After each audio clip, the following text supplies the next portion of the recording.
दोस्तों, हम हर हफ्ते बड़ी मेहनत से आपके लिए एक दिल दहला देने वाली एनिमेटेड हॉरर स्टोरी बनाते हैं। तो अगर आप हमारी यानी मिडनाइट मुरमुर चैनल की कहानियां एंजॉय कर रहे हैं, तो हमारे चैनल को सब्सक्राइब कीजिए और हमारी लेटेस्ट वीडियोस की नोटिफिकेशन के लिए बेल आइकॉन दबाना मत भूलना। संगीत, माँ की लोरी, पापा की प्यार भरी शाबाशियां, दोस्तों की हंसी, ना जाने कितनी यादें जुड़ी होती हैं हमारी इन आवाजों से। पर कभी सोचा है कि अगर यही आवाजें आपके सबसे भयानक एक्सपीरियंस की वजह बन जाए तो? ये कहानी है छाया की। 20 साल की छाया अपनी बीएड की पढ़ाई खत्म करके कोलकाता से अपने गांव गौरीपुर अपने काका से मिलने जा रही थी। उसी साल उसने अपने माँ बाप को एक कार एक्सीडेंट में खो दिया था। अब उसके काका के अलावा उसकी दुनिया और उसके परिवार में और कोई नहीं बचा था। गौरीपुर बंगाल के कोने में छुपा एक छोटा सा गांव था।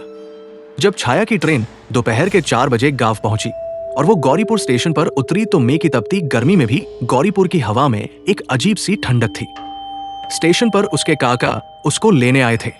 छाया से मिलते ही उन्होंने ज्यादा कुछ नहीं कहा और ना ही उससे कुछ पूछा। बस हल्का सा मुस्कुरा के पहले छाया के सर पर हाथ फेरा और फिर उसका बैग उठाकर गाड़ी की तरफ चल पड़े। गाड़ी में बैठी छाया पूरे रास्ते बस खिड़की से बाहर ही देख रही थी। खेत, तालाब, कच्चे रास्ते, सब कुछ वैसा ही था। सिर्फ एक बात अलग थी। भरी शाम में भी गलियां सुनसान पड़ी थी। ना बच्चे बाहर खेल रहे थे और ना औरतें पेड़ों के नीचे बैठकर बातें कर रही थी। उसे ये बात बहुत अजीब लगी। उसने जब इसकी वजह अपने काका से पूछी तो उसके काका ने बात बदल दी। छाया के काका उनकी खानदानी कोठी में रहते थे। गांव से थोड़ा बाहर पीपल के घने पेड़ों से घिरी एक कोठी, जिसकी छत से गांव का तालाब दिखता था। कोठी के अंदर घुसते ही छाया की बचपन की यादें ताजा हो गई। उस रात छाया ने अपने कमरे में ही खाना खाया और थकान की वजह से वो जल्दी सो गई। अगली सुबह उसे काका के साथ गांव के बाजार जाना था। रात के 2 बज रहे होंगे जब छाया की आंख अचानक खुली। उसकी चद्दर जमीन पर गिरी हुई थी। वो जैसे ही अपनी चद्दर उठाने झुकी, उसे अपने कमरे के बाहर से एक आवाज आई। उसने थोड़ा गौर से सुना तो उसे लगा कि शायद कोई उसे बुला रहा है। छाया, ओ छाया, छाया, ओ छाया। वो आवाज सुन के एक पल को उसका मन खुश हो गया, पर दूसरे ही पल उसके हाथ पैर ठंडे पड़ गए। वो आवाज तो उसकी माँ की थी, पर यह कैसे हो सकता था? छाया ने फिर से इस बार बहुत ध्यान से उस आवाज को सुनने की कोशिश की और दरवाजे की तरफ गई, पर उसे कुछ सुनाई ही नहीं दिया। शायद वो अभी भी नींद में ही थी।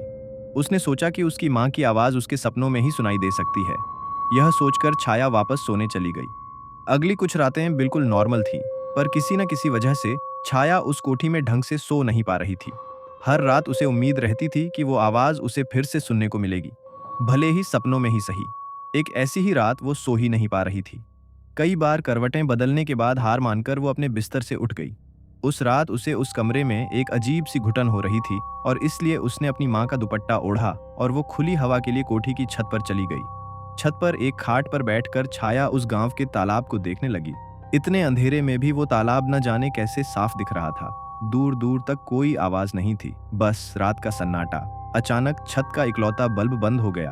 पुराने घरों में ऐसा अक्सर होता था। छाया ने यही सोचकर अपने फोन की टॉर्च ऑन की। अचानक छत की सीढ़ियों के पास से फिर वही आवाज आई, छाया बेटा, छत पर ठंड लग जाएगी, नीचे आ जा। वो आवाज सुनते ही छाया का शरीर मानो वहीं जम गया। ना जाने कहां से एक ठंडी हवा का झोंका आया और जो दुपट्टा उसने ओढ़ रखा था वो उसके कंधे से गिर गया, जिसे किसी ने उससे जोर से खींचा हो। मेरे पास आजा छाया, कब से बुला रही हूँ। इस बार वो आवाज बहुत पास से आई थी, जैसे कोई उसके कान में फुसफुसा रहा हो। छाया तुरंत पीछे पलटी, पर वहां कोई नहीं था। तभी खाट की तरफ से एक आवाज आई, मैं तेरा इंतजार कर रही हूँ छाया, जल्दी आ।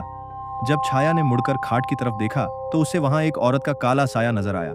छाया को लगा कि वो उसकी माँ है और वो साये की तरफ आगे बढ़ने लगी और तभी एकदम से किसी ने छाया का हाथ पकड़ा और उसे आगे बढ़ने से रोक दिया। वो और कोई नहीं बल्कि उसके काका थे।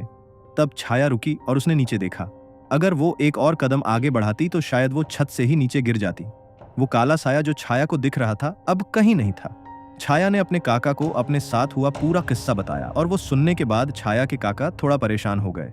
उन्होंने छाया को कुछ ऐसा बताया जिसे सुनकर छाया के होश उड़ गए। उसके काका ने बताया कि शाम को वो गांव इसलिए सुनसान हो जाता है क्योंकि वहां से लोग गायब हो रहे हैं। गांव के पंडित जी के मुताबिक गांव पर एक निश्चय डाक का साया पड़ चुका है। निश्चय डाक एक ऐसी आत्मा है, एक ऐसी चुड़ैल जो रोज किसी ना किसी को अपने साथ ले जाने आती है। किसी ने आज तक उसे देखा तो नहीं है, पर जो भी गायब होता है कुछ दिन बाद उसके शरीर के टुकड़े मिलते हैं जंगल से।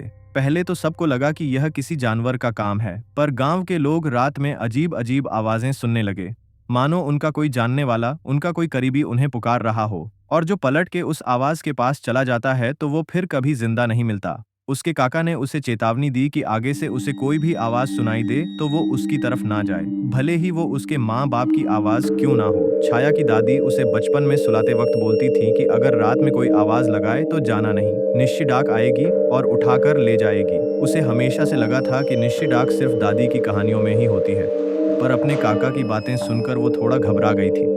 अगले दिन छाया का मन घर पर नहीं लग रहा था, उसे एक अजीब सी बेचैनी हो रही थी। काका ने उसका मन बहलाने की बहुत कोशिश की पर कोई असर नहीं।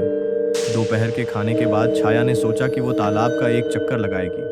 वो जानती थी कि अगर उसने काका को बताया तो वो उसे शायद बाहर नहीं जाने देंगे, इसलिए बिना किसी को कुछ बताए वो घर से निकलकर तालाब की ओर चली गई। जब वो वहां पहुंची तो कुछ औरतें तालाब के कोने में कपड़े धो रही थीं। छाया को यह बात बहुत अजीब लगी। वो उस औरत के पास गई तो उसे समझ आया कि वो औरत जो कपड़ा धो रही है बार बार बस वही एक कपड़ा धोए जा रही थी। रात के अंधेरे में काली साड़ी पहने वो औरत छाया की माँ का वही दुपट्टा धो रही थी जो एक रात पहले छाया ओढ़कर छत पर गई थी। उस रात की बेहोशी के बाद वो उस दुपट्टे के बारे में पूरी तरह से भूल गई थी। अचानक से छाया का ध्यान जमीन पर गया। उसने देखा कि उस औरत की जमीन पर कोई परछाई ही नहीं पड़ रही थी। छाया बेहद घबरा गई। उस औरत का चेहरा घूंघट से ढका हुआ था। छाया चुपचाप वहां से वापस जाने ही वाली थी कि तभी छाया को पीछे से एक आवाज आई, आ गई मेरी छाया। छाया जैसे ही उस औरत की तरफ मुड़ी उस औरत का घूंघट हटा और जब छाया ने उस औरत का चेहरा देखा तो उसकी रूह वो कांप गई। वो औरत बिल्कुल उसकी माँ की तरह लग रही थी। छाया अपनी माँ को देखकर खुद को रोक नहीं पाई और जाकर उस औरत के गले लग गई। और तभी उसने देखा कि उस औरत के बाल बिल्कुल बिखरने लगे हैं और उसका चेहरा काला पड़ने लगा है। उस औरत की आंखें एकदम लाल हो गई। वो अपने चेहरे पर एक भयानक मुस्कान ली छाया को देखे जा रही थी। छाया को अब समझ आ गया था कि उसका सामना आज एक निश्चय डाक से हुआ है। उस चुड़ैल का वो रूप देखते ही छाया जोर से चिल्लाई। उसकी चीख सुनकर उसे ढूंढ रहे उसके काका जल्दी से तालाब की तरफ भागते आए, पर जब तक वो पहुंचे बहुत देर हो चुकी थी। उन्हें वहां कोई नहीं मिला। अगर कुछ मिला तो वही पुराना दुपट्टा और छाया का फोन। छाया को ढूंढने के लिए उसके काका पूरी रात भटके और जब वो आखिरी बार तालाब के पास आए तो उन्हें जंगल की तरफ से छाया की प्यारी सी आवाज उनके कानों में गूंजी, काका आप आ गए क्या काका।